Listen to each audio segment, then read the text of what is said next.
growing up here in the city influences me, the people in the city, and my connections to that as well.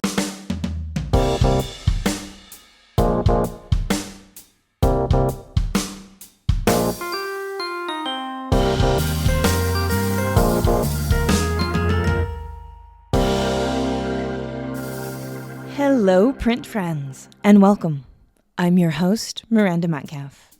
This is a bilingual podcast, so if you subscribe to us, you'll be getting episodes in English with me, as well as in Spanish with Ronaldo Gil Zambrano. Together, we speak to people from around the globe about their practice and passions in the fields of print media and multiples. Hello, Print Friend is brought to you by Speedball Art Products. In 1915, Ross F. George published the first edition of the Speedball textbook, which quickly became the superlative resource for artists and letterers of all ages and skill levels. This is a great resource for the gig poster gang or for folks who want to develop their own fonts and letter forms for the screen or relief printed work. In celebration of the 105th year anniversary of the edition's debut, the 25th edition of the Speedball textbook has a convenient lay-flat construction and 120 pages of examples, contributors' work, and innovative technical insights that is sure to inspire and appeal to scribes across the spectrum of skill and experience. There's a link in the show notes. This episode is also brought to you by Legion Paper. Legion Paper is a fine art paper company representing the best papers in the world. They either stock it, source it, or make it. With brands like Stonehenge, Somerset, Coventry, Reeves, Arches, and more, Legion is the best paper resource for every artist's and printmaker's needs. Learn more about the variety of papers Legion stocks at www.legionpaper.com.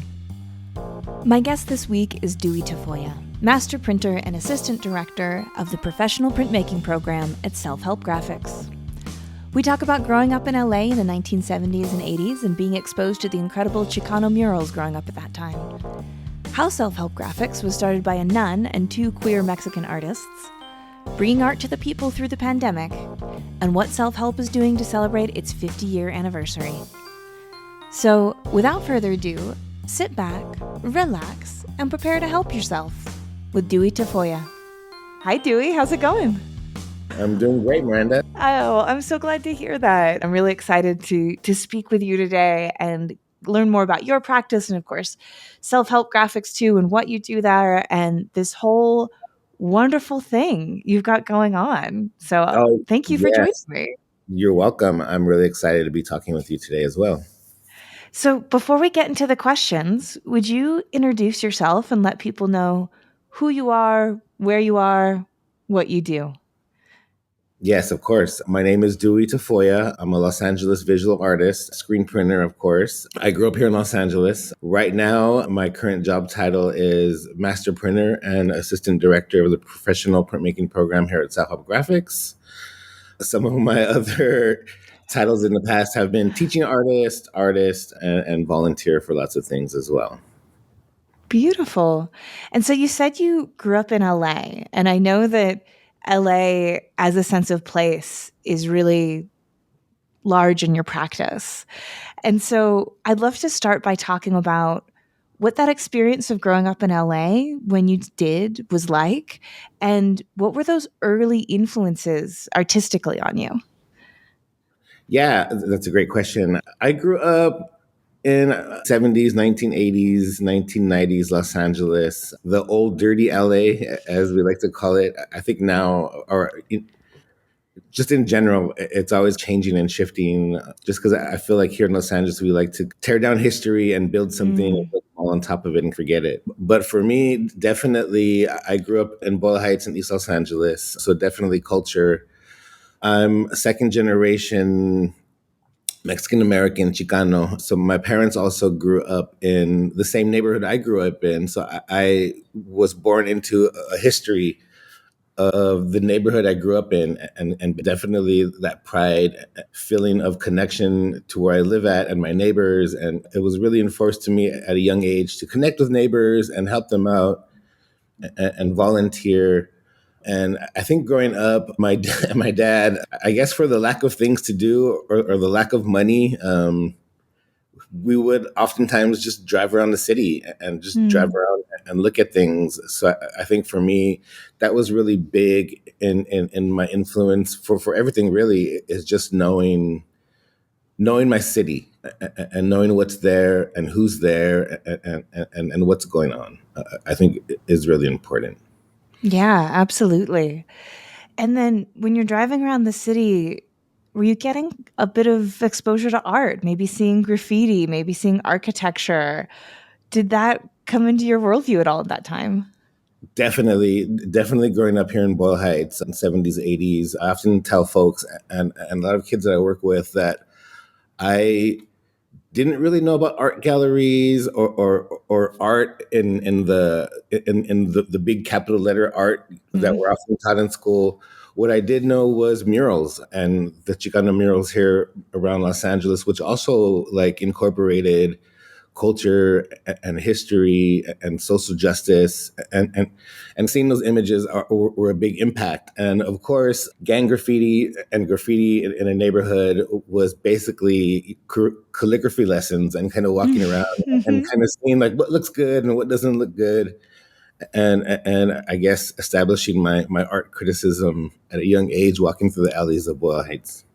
Yeah, yeah. And I love that connection to the community too through that experience. The fact that you're being exposed to this image making, not in that huge separation, as you say, in an art gallery museum where this is made by old dead white guy from 300 years ago, or this is made by someone who's so insanely famous that you'll never be able to touch them or meet them. But this Yeah. had to have been by your community, that it was the people that you knew, that you shared the neighborhood with. They're the ones creating this visual culture. Yeah, and oftentimes if you walk by a mural, the artists are actually there touching it up and working Mm, on it. It's also that connection as well. So definitely, I feel fortunate that I had that growing up. I feel like now there's not as much murals as there used to be, and now it's a little bit more advertisement. yeah. Unfortunately, yeah, but I Yeah. think it's everywhere. Yeah.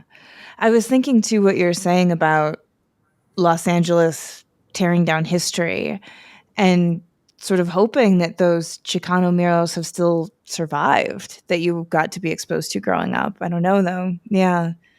Yeah, I think some are around just in pictures, so hopefully they can be talked about in the future.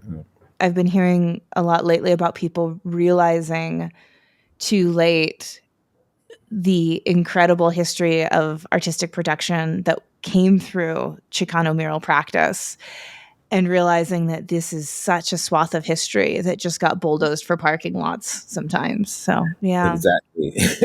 Yeah, that's exactly what it was. Yeah. You know, Pave paradise and put up a parking lot. Yeah. So, at what point did you start your journey as a image maker, as a creative person yourself? You're in this neighborhood, in this space, in this time where you're getting all these influences. Were you always a maker? I would like to think that I've always been resourceful. Just because growing up, we didn't have much, so it was having to use what we had. So, funny story is, as a kid, I really wanted an Atari. I wanted to play with an Atari so bad, and my dad would be like, "Go outside, and there's like a hammer and some wood and some nails." I'm like, well, an Atari. But it was the idea of going out and trying to figure something else out and making something. So I've always been interested in art and creation and people's ability to make things out of nothing. But growing up, I think not really knowing any artists or even knowing what that was or how to go about that, it wasn't really a thing growing up. Like it wasn't like a goal or a destination for my future. I think for me growing up, things were more in the day, like trying to survive during the day, or trying to survive each day and trying to figure things out like that. It wasn't until later on in life, probably in my 30s, that I always like would draw stuff and create stuff. And I had friends who were artists and musicians. So I think being around that really helped me to start making stuff myself. Like going to the museum and seeing stuff and being like, man, I could totally make that, but I'm not making it, right. I'm not Mm. doing it. So I think it was just pushing past that point of, okay, I'm going to sit down and actually draw something and make something and figure that out. Wasn't Probably didn't happen until probably my 30s, my early 30s, and trying to figure that out. I think my 20s were more trying to figure out life and trying to work and Mm. trying to survive and Yeah. trying to get through things. So it wasn't until my early 30s that I started like making some drawings. And a friend of mine actually bought me a silkscreen kit from Speedball. So one of those ones that you buy at the hobby store. And I had that kit, and she was like, "Oh, you make drawings? Like, this will be cool." I looked at it and I was like, "Oh man, like this seems really hard. Like there's chemicals involved, and there's like having to like use chemicals and do and have different reactions." And I think at the time it wasn't for me, so I put it on the Mm. shelf. But I mean, Wow, that's yeah, so yeah, funny that like you weren't you didn't have a vision, right, of your future, like the light breaks and the sunbeam hits the screen printing kit. You just were like, "Nah." it's like That's really this shit is funny. Yeah, hard. exactly, exactly. There's so many more steps than just drawing. Yeah. Especially, I mean, I was a little bit older, so I didn't really have guidance or somebody there to be like, "Hey, you should try it like this." So I think it was also like having to go about it and just do it. Yeah. Yeah, absolutely. And so that your very first introduction to printmaking, or were you sort of aware that printmaking was a side of the art world before you got the Speedball kit? Yeah, I definitely was aware that printmaking was a big part of the world. I think all this was happening at the same time that I was coming into self-help graphics. I had just finished college and I had taken a seminar class where I had to volunteer for a nonprofit. So I picked self-help graphics mainly because it was close to my house and I didn't have to travel. Uh-huh. But also, I mean, as a way to pinpoint a place in my neighborhood that I didn't really know too much about, that I knew that there was things going on there. So that was my way to get my foot in there and say hello and see what's going on. So I think being there and working there initially as an intern and then as a volunteer and then later as a teaching artist, I was around printmaking. There was a master printer here who I would observe and talk to all the time. And he would get mad at me because I think I would ask questions and leave dirty screens around. But I think just trying to figure that out. And at the same time as when that kit came in. So it was definitely something where at first I was intimidated, but then I just dived in full blown, and I read every book that I could read. I looked at every video that I could look at. I talked to every person that wanted to talk to me about it. Again, I was a little bit older, so it was hard. I couldn't be like a youth and like, "Hey, help me!" You know what I mean? It was like, Yeah. what's this old dude want to learn all this stuff for? So for me, it was just sitting down and actually doing it and trying to figure out like what and how and how it's going to look trying to do it. So I would do stuff not knowing how to do it and make mistakes, and I think for me that was a learning process, Yeah, absolutely. learning And I my mistakes. yeah, and I love that you're speaking to the experience of being someone who came to this, as you said, a bit later in life, not the trajectory of I was a high schooler and then I went to college. And for 4 years in college, I studied printmaking and I had all these mentors and these opportunities. And then I went to my MFA and then the path that a lot of people take in their road to printmaking, because there are a lot of roads to printmaking. And it's really significant, I think, to hear the story of someone who came to it a bit later in life and still found their way forward. And probably, at least I know as someone who themselves has sort of taken on projects in my 30s, that I am grateful that I did it then because of everything I brought with me, because of all the life experience that I took to taking on the project. In the end, it was much more rewarding and I was better at it because I wasn't doing it at 22 when I didn't know shit. Yeah, I mean, and I haven't even thought about it like that at all either. Like, man, I mean, like I said earlier, the 20s were those years of trying to figure life out. So this is something that came to me a little bit later, a little bit after school. And it was something that I was like, man, like, where has this been all my life? Yeah. This is Yeah. really cool. And it definitely changed my trajectory because I think I was going to school to become a high school English teacher. Oh.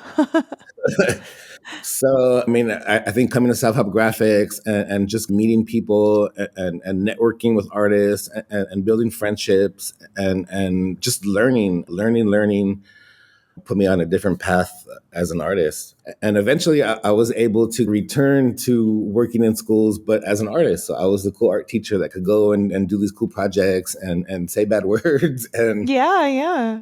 and like leave as the cool guy, you know what I mean? So it worked out. And I think, but a lot of work went into it. A lot of work went into going from, yeah, printing that first image on a shirt to where I'm at now. I think a lot of learning. I'm still learning and I still want to learn more. I feel like having that desire to kind of learn pushes me forward every day. Mm, yeah. And it's interesting to hear you talk about the fact that you were initially interested in teaching English because words play a big part in your practice. So I feel like you haven't left words and interest in words and language totally behind. Would you say that's true? I would say that's true. I would also say too that the idea of creating stories and creating stories through layers of images is something that's carried through from my studies as an English major to the art making, where I'll make an image and it'll look like a simple image, but it has a lot of meaning behind it. Uh, Mm, so definitely, or I like to think that I'm making images like that. yeah, At least.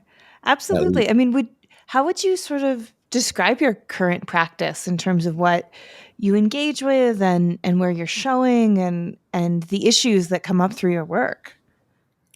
Yeah, I feel like the issues that come up are just issues that happen in life. So there's nothing really that I'm chasing. It's just things that are happening that I want to address.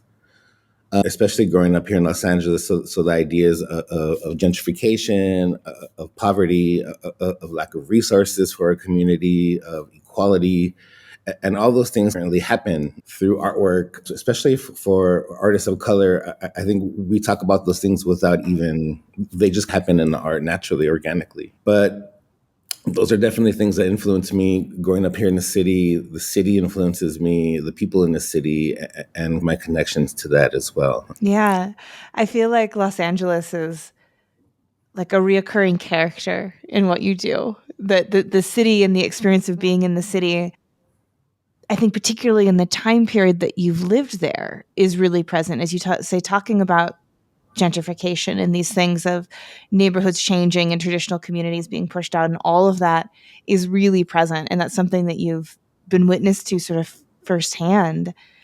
And I've seen images of your work out in the wild too, on outside and on light poles and that sort of thing. So it's you're definitely not making work that just stays within the ivory tower or the art world. It seems like you're making work that is graphic and can be confrontational, but is also really present and to an audience that's not just the people going to places that are white cubes.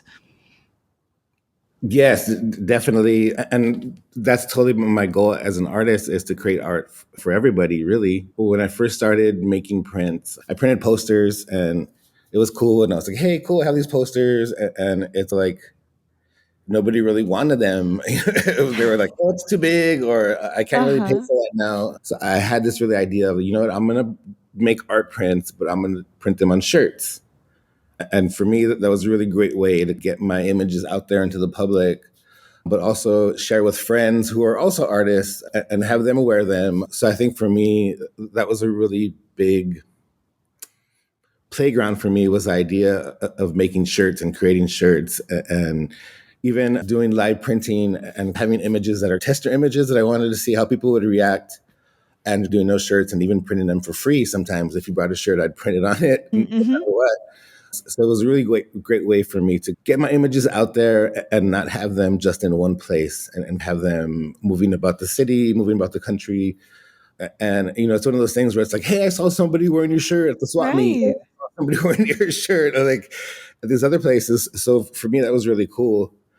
A while back, maybe a few years back, I had went to a friend's art show, and it was a show about prints.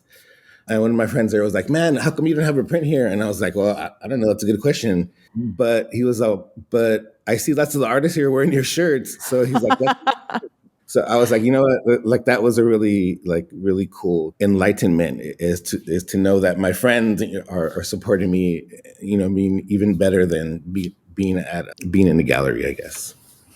I think that this happens with screen printing, maybe more so than any other medium. You can see it with woodcut too in the print world, where you put it on a piece of paper, it can be $150. You put it on a shirt, it's $20.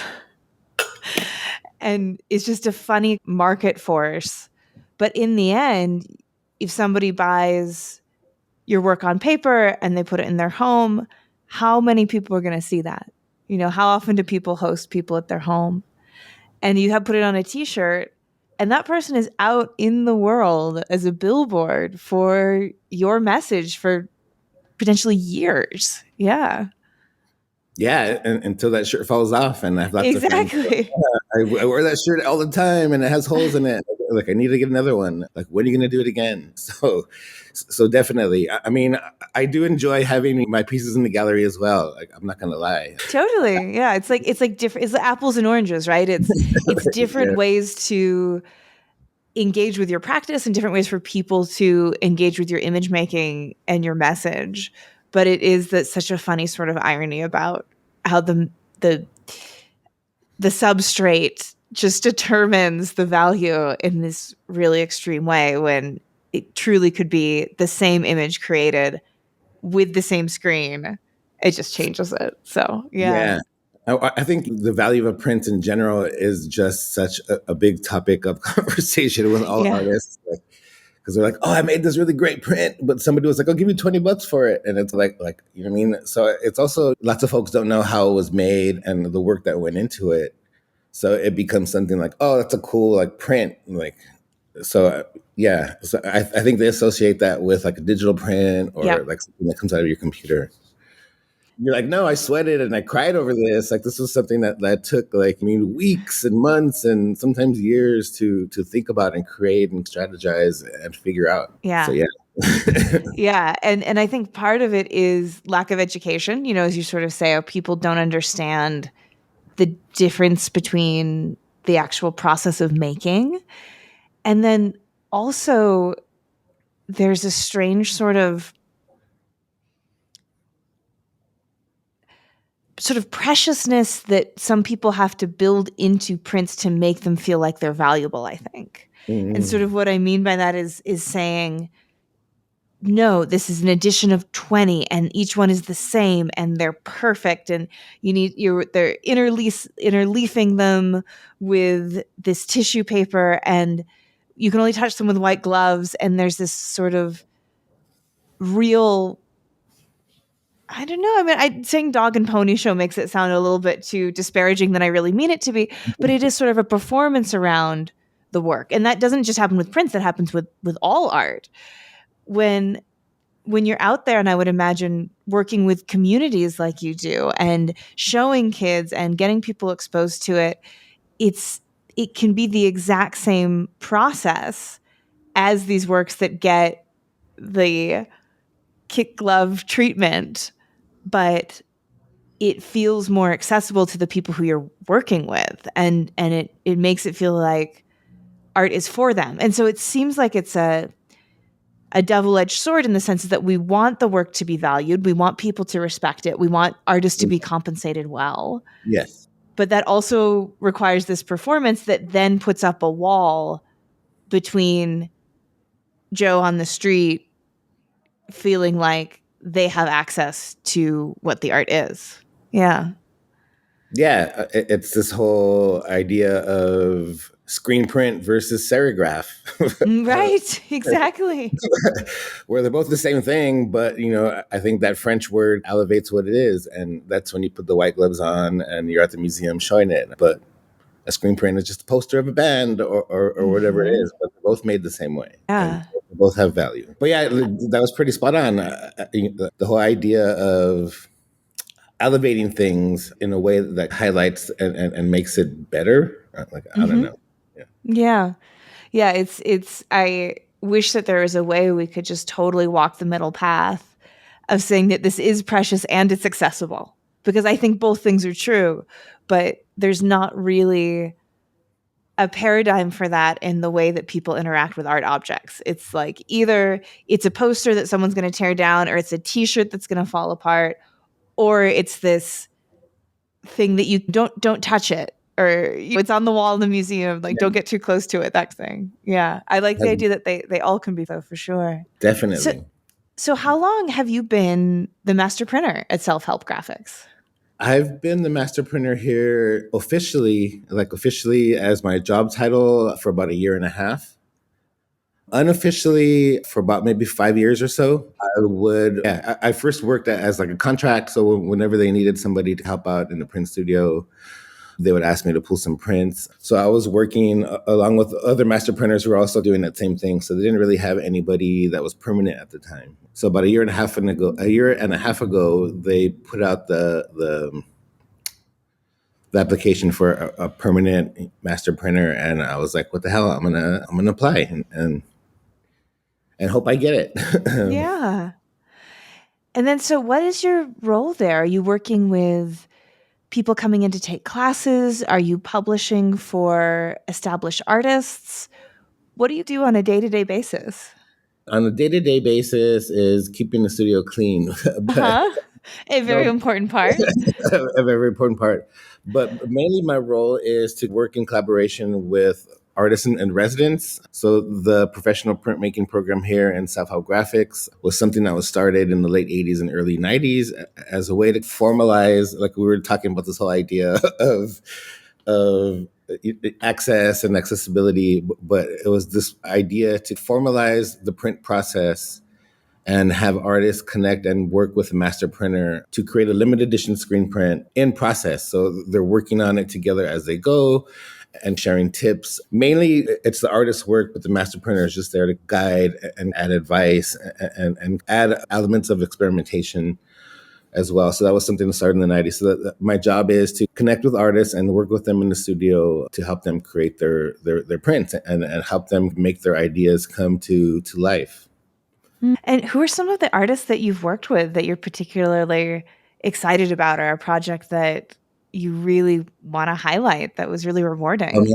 One of the most recent projects that we finished this year was a print atelier, which is a fancy French word for a print workshop or a Uh-huh. taller, if we're going to say it in Spanish. And it's also trying to rethink this language too, as well, right? Because the whole idea of a serigraph and atelier are language that separates the idea of protest posters and art to fine art. I think we're on that fine line here as well. But last year, we were able to create space for Indigenous women artists. So we had a print atelier that included 7 Indigenous women. And having them come to the studio and create prints was a really great process for me, and just making sure that they're highlighted. And that print project came out of another print project called Maestras, or Teachers or Masters, which is a print atelier that Self Help has done. Oh, I don't remember the number, but this was a different iteration of it. They started back in the early 90s with a group of artists, all women, who would come together and create prints, but also network and critique and have space for that as well. So working in that project, I was working with an artist named Nani Chacon, who is from, I think she's from Santa Fe. She's Oh, going to cool. be mad at me. I think it's either Santa Fe or Albuquerque. And just talking with her, and she's a Dine and Chicana artist, and just thinking about the artists who we like. And, we talked about this idea of creating an atelier for Indigenous folks, which turned into Indigenous women. and just going through and contacting them and having them come to the studio and work on stuff and share space with them. It was a really great time. That's beautiful. And so once the prints are made, does self-help graphics have a gallery aspect of what they do? Are they selling the work to fundraise the other projects? Do the artists get to take some? What's the logistics of actually coming and creating work in the context of these ateliers? Yeah, it's all those things. Uh-huh. When an artist is invited, they're invited to create an original art piece. So it has to be something new that they're making. Once the edition is done, we do something what we call a split. So half the edition goes to the artist and half of the edition we keep. So for example, the artist keeps all the odds and Self Help keeps all the evens. So Oh, if we nice. get an edition of 60, then 30 prints go to the artist and 30 prints go to Self Help. Out of the Self Help prints, there are 3 or 4 of them that get archived in different locations. So one of our main archives is the UC Santa Barbara SEMA archive, CEMA. I'm horrible and I don't remember what the acronym is, We but could try and make it up. Yeah. yeah, so something. But I think for an emerging artist or even established artist, it's really great to know that your print is going to live on somewhere, that folks have Yeah. access to it, and grad students can use it as a study piece or something that connects to whatever they're writing.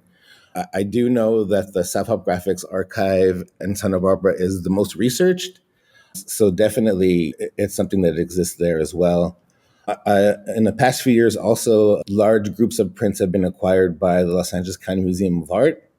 Mhm. That's also a really good resource for young and upcoming artists to have something archived in LACMA or the LA County Museum of Art or the Mexican Museum of Art in Chicago. So I feel like those are just like little things that happen that are a really great addition to an artist coming here as well.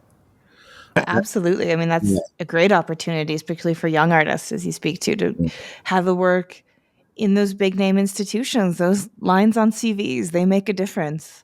Yeah, definitely. And of course, all artists for sale. So definitely talking with the artists and figuring out pricing. We were talking about pricing earlier and the value of their print. And definitely it is something that goes back into the print studio and we use that money to help fund everything that happens here as well.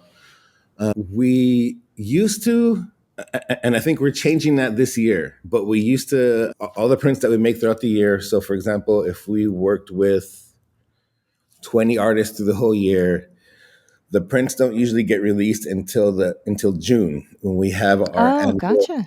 our annual our print fair. So they'll be exhibited there and they'll be showed there. But I think we're going to change that and we're going to release prints maybe quarterly, Uh-huh. just as a way to get them out there because it's really hard to like not talk about them for like a whole year. I bet. Especially if you worked with a really great artist. For example, we worked with a collective called La Pistola recently. They're young folks from Oaxaca, and we made their print, and it's like, oh, cool. Like, we're not going to show it until June. So Yeah. let's not say anything about it. So I think that brought up the conversation of what we need to reconfigure some of these old practices that maybe came out of the 80s and 90s, and how do we revamp it now in the age of social media where we could promote and show things online and sell them and definitely create that space for prints to sell. Yeah, absolutely. And get them out into the world, get them into collections, get them on people's walls and people connecting with them. I mean, Yeah. that's why artists do this, is to create connection with other people, to get their message out there. And so that's all part of that ecosystem for sure. Yeah. Yeah. Yeah, I feel like back in the day, you know what I mean, before social media and all that stuff, it was like, yeah, our annual print thing. And that was like the release of them. But now I feel like there's so many different ways and options that we can release prints and get them out there. We should be taking advantage of that. Absolutely. Because as I'm sure we'll get into, self-help graphics is about to come upon its 50th year anniversary next Yeah. year. And so that's an incredible longevity and story, but also in 1973, no one could believe that we would be carrying around computers in our pockets more powerful than the computations that put a man on the moon, that you could buy a print literally while you're sitting on the toilet, you know? Yeah, yeah. Like, it's no one could have predicted the ways in which the world would change. And so I think what's so great about having a living, breathing organization like this is that it can evolve to meet the different ways that people now interact with visual culture. Definitely, definitely. And even as artists ourselves, like we're evolving into that as well, where now we can make a print and have it still wet coming off the press and take a picture on Instagram Mm-hmm. and show it and be like, hey, you want to buy it? This is our pre-release. And then that way you're generating money and you're surviving. So definitely Mm-hmm. it all works out. Could we maybe talk for a moment or two then about the story of self-help graphics? Because it's Mhm. kind of interesting one. It begins with a nun. Is this correct? It's totally correct. It's a total 1970s story that begins with the nun. And artists named Carlos Bueno, Antonio Ibanez, and Frank Hernandez, starting off in a garage painting. They were mainly painters. Sister Karen, the nun, was the printmaker. She was a contemporary of Corita Kent. Mm-hmm. And I know there's been talk saying that Sister Karen was a student of Corita, but it turns out that she was more of her friend and colleague. So, Mm. so definitely the idea of printmaking and having that as the impetus to drive this whole force. But yeah, it started off with a nun, two queer Mexican artists wanting to create art and having this idea of making an art space in the garage. Probably as an artist myself, was just a place for them to go and hang out and make art. Mm. It turned into people coming by and like, hey, what's this? And then them trying to figure out how to make it into a community thing. So in 1970, they started off as Art Inc. And like you said, in 1973, they did the nonprofit process and turned into self-help graphics and art.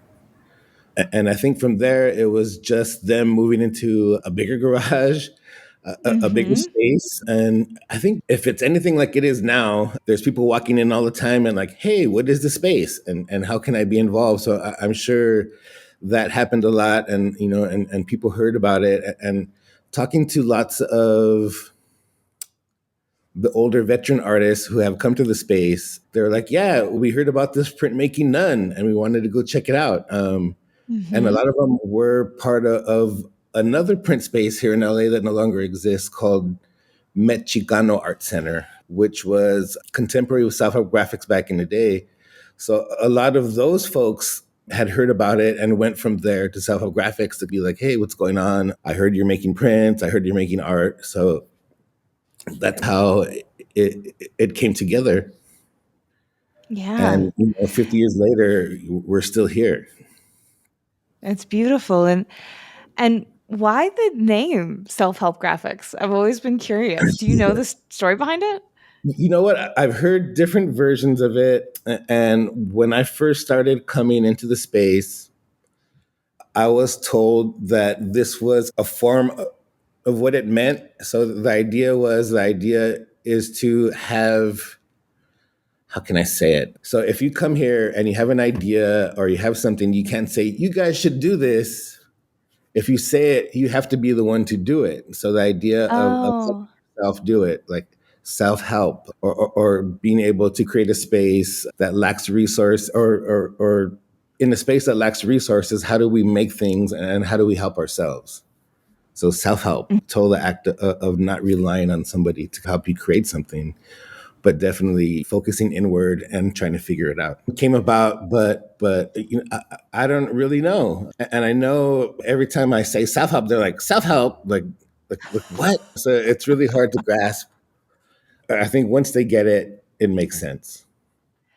Well, and I think it works in the sense that it's memorable, even if it is a bit curious. I think that that's something too, is that even if it might be memorable because it's a bit curious. I don't know, maybe Sister Karen's the only one who really knew, but I often wondered if it had something to do with the time period it was founded, because I feel like the early 1970s, there was Yeah. this idea around self actualization, self help coming out of the sort of awakening of the 1960s and all of that, that there was a lot of energy around this idea that we could improve ourselves through self-exploration too, which of course art is a wonderful form of self-exploration. But I also love what you were saying too about it's it's you going and making and doing the thing that you want to see in the world.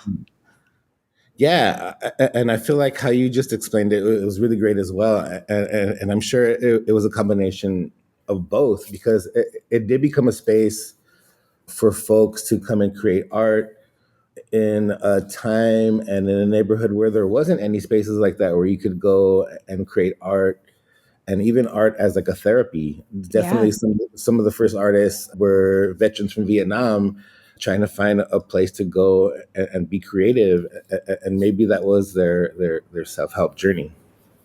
And so, sort of throughout the history of self help, I get the impression that engaging with the community and taking art to the community has been a big part of it. And I was really curious about the undertaking of the Barrio Mobile Art Studio, and if you're still doing that, or how does taking art to the people work and look historically, but then also in a COVID world too. I mean, that's got to be a whole nother set of things.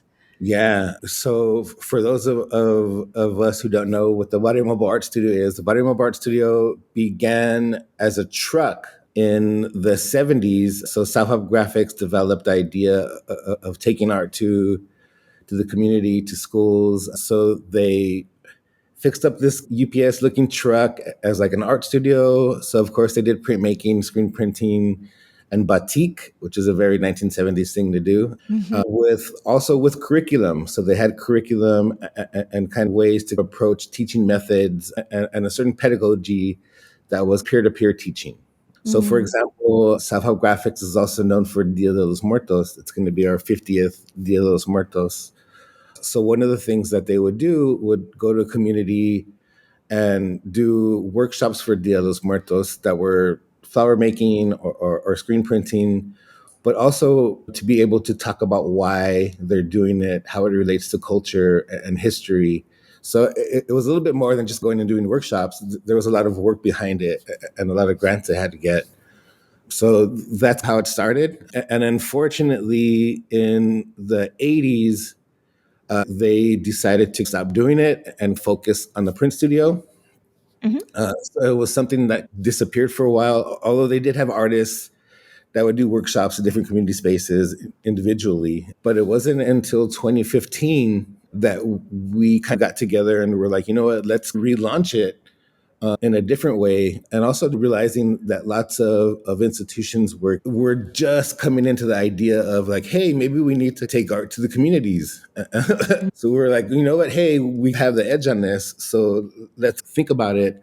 And during the time I was working with South Hub Graphics as a teaching artist. So one of my main things was going to different community events and doing things and setting up screen prints and having fun and doing these workshops. So we decided to relaunch the idea of the Body Mobile Art Studio again. And we started with a cohort of 25 artists who we did, oh, I forgot how long it was. Maybe it was a good 5 weeks of training and talking Yeah. about curriculum and definitely inviting artists who had their own specific practice and having them think about ways to incorporate their practice into like workshops, but definitely starting off with a print workshop that I figured out that was really easy, which is making paper stencil screen prints and going Mm. somewhere and giving people pieces of paper, and they could either cut with X-Acto blade or scissors or even tear up, and it could be a social justice image or just words or text or designs, and just printing those on the spot. And that was like our first workshop that we knew that we could take and put in different places that anybody could do really. So we relaunched in 2015 and we've been going strong. We don't have the truck anymore because I feel like nobody wants to Mm. drive a big truck. So it's pretty much artists going going out in their own cars with like a little wagon and setting up and popping up in different parts of the community. So I think we'll do schools, we'll do community events. Most recently, we've been doing workshops at the Getty Museum here in Los Angeles. They have an exhibit where they're showing the Mayan codices. Oh, So beautiful. it's a Mayan codice workshop. So now they're not even screen print workshops anymore. It's different forms of stamping and coloring and creating things. So definitely, with the vision of bringing art to communities that lack the resources, but also sharing it with other communities as well. That's wonderful. That's so exciting.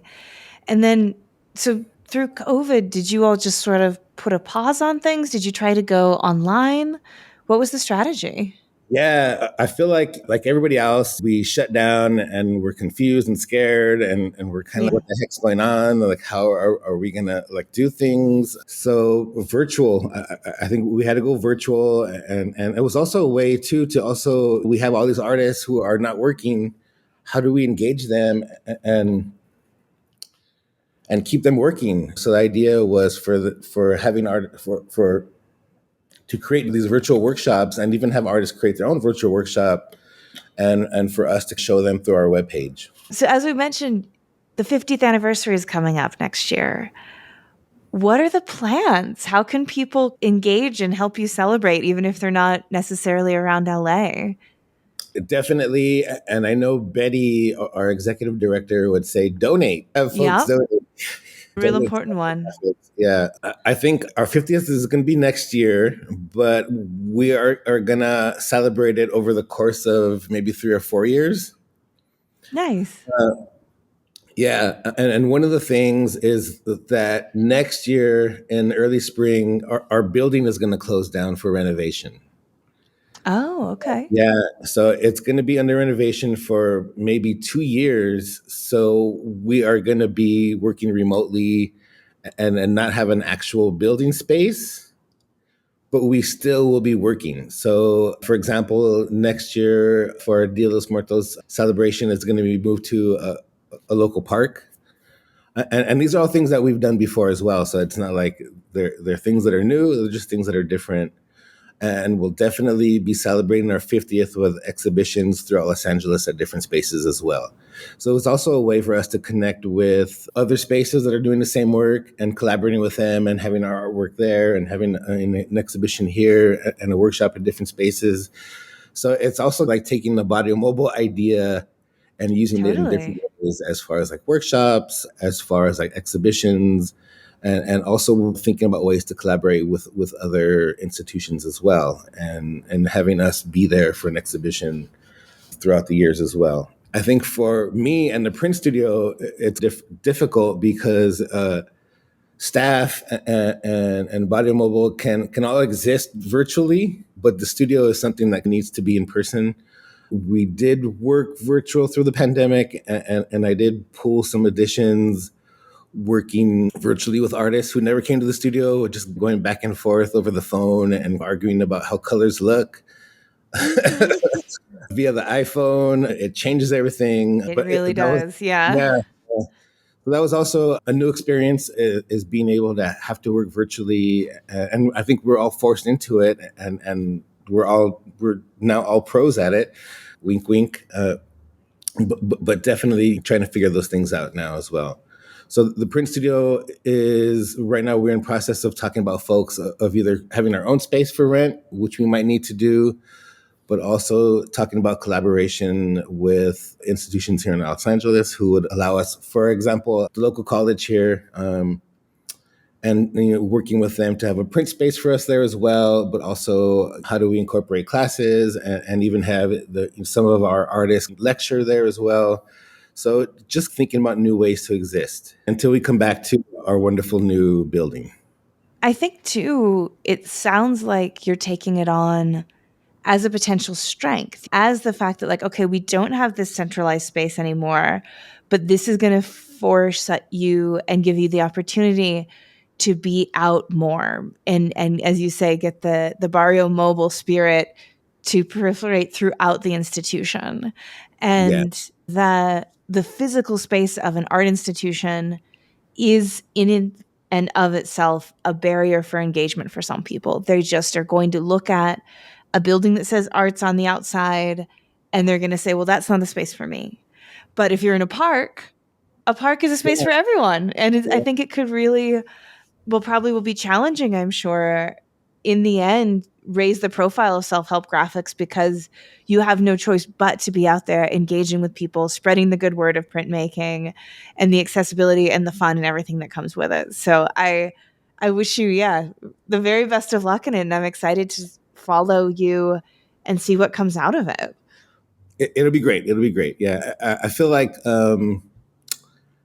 through our misfortunes of having to move and having to change locations have brought us here to this point where it's like, okay, this is going to happen, but we know that we can do these other things to exist still and still bring art to the community and still have that space for folks to come. Mm-hmm. We also have youth that come here as well. So also creating space for them to still have a place to go to meet up, to be creative and meet with their friends. We have a youth committee. We have youth artivists at work. So definitely there's lots of components happening. Yeah. Wonderful. Well, where can people find you, Dewey the artist, and then also find Self-Help Graphics out on the internet? And they can follow you and donate and buy work and do all those good supporting things. Definitely Self-Help Graphics, selfhelpgraphics.com. You can also find Self-Help Graphics on Instagram and Facebook, if folks still use Facebook. I don't think they have youth, but I don't know if the youth have talked them into starting the TikTok yet. But definitely the website, selfhelpgraphics.com, and Instagram. Myself, you could find me on Instagram. My name, Dewey Tafoya. I post stuff randomly. Yeah. Beautiful. And that's how you could find me. Great. Well, thank you so much, Dewey, for taking an hour out of your day to chat with me. And I really look forward to helping spread the word about self-help and the 50th year anniversary. And I hope that we can maybe meet someday. I love LA. I'm always tired of being cold in Santa Fe. So maybe I'll get to come by and see the studio in the next few months. And if not, maybe some sort of mobile event. Definitely, you're always welcome, friend. You're always welcome, Miranda. Come visit and, come and enjoy our 65-degree cold weather that we have here. If you like today's episode, we have a Patreon where you can help us keep the lights on and get bonus content. Like Shop Talk Shorts, where our editor, Timothy Pauschak, digs deep on materials, processes, and techniques with past guests. Also, if monetary support isn't in the cards right now, you can leave a review for us on your podcast listening app of choice, or buy something from one of our sponsors and tell them Hello Print Friend sent you. But as always, the very, very best thing you can do to support this podcast is by listening and sharing with your fellow print friends around the world. And that's our show for this week. Join me again next week when my guest is Diana Gaston, director of the Tamarind Institute. We talk about how one becomes the director of an internationally renowned printmaking enterprise in the first place, the ambitions of the Institute's founder, June Wayne, to save the medium of lithography, and if it worked, what kind of research is done at Tamarind, and working with some of the most prominent artists in the world. You won't want to miss it. This episode, like all episodes, was written and produced by me, Miranda Metcalf, with editing by Timothy Pauschak and music by Joshua Weber. I'll see you next week.